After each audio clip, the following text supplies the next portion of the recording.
guys, gandang gabi. Ayan, nabasa na rin ng mga estudyante. 6:45 ang labas nila. Ayan, tamang tama yan. Labasan na.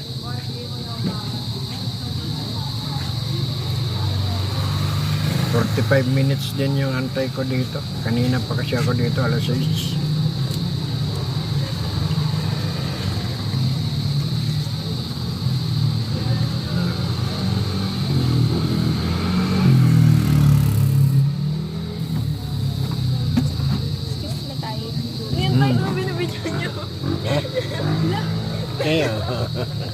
Ayan, ayan.